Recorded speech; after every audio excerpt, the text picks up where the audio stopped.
नमस्ते किसान भाइयों। आप देख रहे हैं आपका अपना चैनल प्रमोद टेक्निकल खेती। आज की यह वीडियो हर उस किसान भाई के लिए बहुत ज़रूरी है जो इस समय गन्ने की बुवाई कर रहे हैं या करने जा रहे हैं। क्या आप जानते हैं कि गन्ने का जर्मिनेशन खराब होने का सबसे बड़ा कारण गलत वेसल डोज होता है?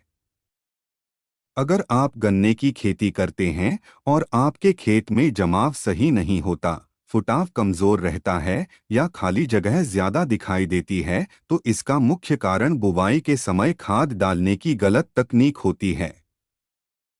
अक्सर किसान भाई सोचते हैं कि ज्यादा खाद डाल देंगे तो ज्यादा उत्पादन मिलेगा, लेकिन सच्चाई यह है कि अगर शुरुआत की नींव गलत रख दी गई तो बाद में आप चाहे जितनी महंगी खाद डाल लें, फसल अपनी पूरी क्षमता कभी नहीं दिखाती। इसलिए आज हम बिल्कुल वैज्ञानिक और व्यावहारिक तरीके से समझेंगे कि गन्ने की नालियों में क्या डालना चाहिए, क्या नहीं डालना चाहिए और संतुलन कैसे बनाना चाहिए ताकि जर्मिनेशन से लेकर उत्पादन तक सब मजबूत रहे। सबसे पहले समझिए कि गन्ने में जर्मिनेशन या जमाव क्यों प्रभावित होता है। कई किसान भाई कहते हैं कि बीज अच्छा था, गन्ने की आंख सही थी, नमी भी पर्याप्त थी, फिर भी फुटाव कमजोर रहा। इसका मुख्य और सबसे बड़ा कारण डीएपी को सीधे नालियों में डाल देना होता है। डीएपी यानी डाई अमोनियम फॉस्फेट में लगभग 18% नाइट्रोजन और 46% फॉस्फोरस होता है। जब यह मिट्टी की नमी के संपर्क में आता है तो इसमें से अमोनिया गैस निकलती है। यह गैस गन्ने की कोमल आंख को जला सकती है या सड़ा सकती है।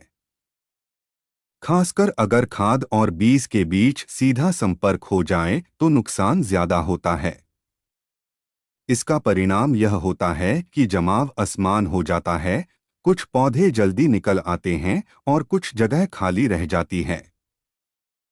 आगे चलकर कल्लों की संख्या भी प्रभावित होती है और उत्पादन क्षमता कम हो जाती है।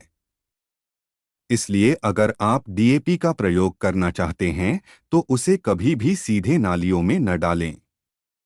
डीएपी को हमेशा आखिरी जुताई से पहले पूरे खेत में समान रूप से बिखेर दें और उसके बाद जुताई कर दें ताकि खाद मिट्टी में अच्छी तरह मिल जाए।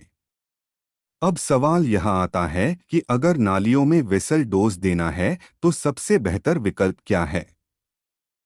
इस स्थिति में सबसे सुरक्षित और वैज्ञानिक विकल्प है एसएसपी यानी सिंगल सुपर फॉस्फेट। एसएसपी के अंदर फास्फोरस के साथ कैल्शियम और लगभग 11 से 12% सल्फर पहले से मौजूद होता है।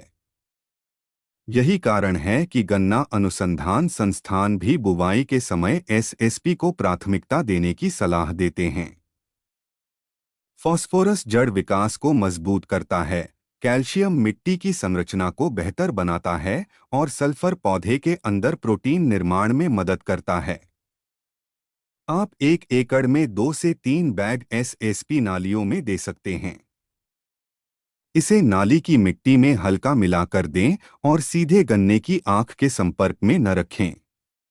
इसके साथ आप लगभग 1 किलो ह्यूमिक एसिड प्रति एकड़ भी मिला सकते हैं। ह्यूमिक एसिड मिट्टी में सूक्ष्मजीवों की गतिविधि को बढ़ाता है, जड़ों को तेजी से विकसित करने में मदद करता है और पोषक तत्वों के अवशोषण को बेहतर बनाता है।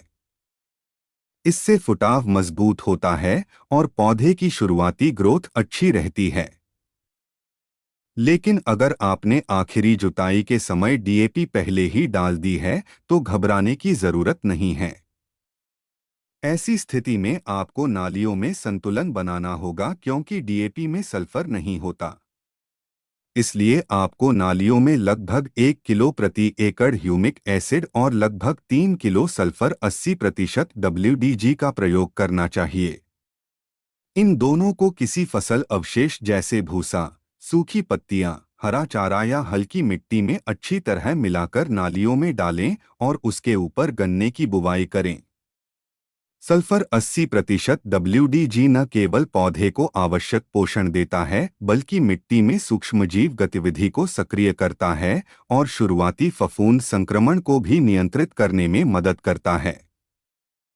इससे जर्मिनेशन बेहतर होगा, पौधे स्वस्थ निकलेंगे और आगे चलकर ज्यादा टिलर बनेंगे। अब बात करते हैं यूरिया की। गन्ने को बुवाई के समय बहुत अधिक नाइट्रोजन की आवश्यकता नहीं होती क्योंकि उस समय पौधा मुख्य रूप से जड़ और अंकुर विकसित कर रहा होता है। लेकिन अगर आपके खेत में पिछली फसल के अवशेष मौजूद हैं, तो उन्हें गलाने के लिए नाइट्रोजन की जरूरत पड़ती है। ऐसी स्थिति में आप 1 बैग प्रति एकड़ यूरिया आखिरी जुताई से पहले खेत में समान रूप से बिखेर सकते हैं, ताकि अवशेष जल्दी सड़े और मिट्टी की उर्वरता बढ़े।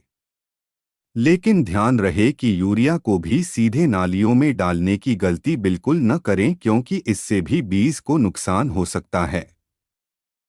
अब सुरक्षा की दृष्टि से एक महत्वपूर्ण बात समझिए।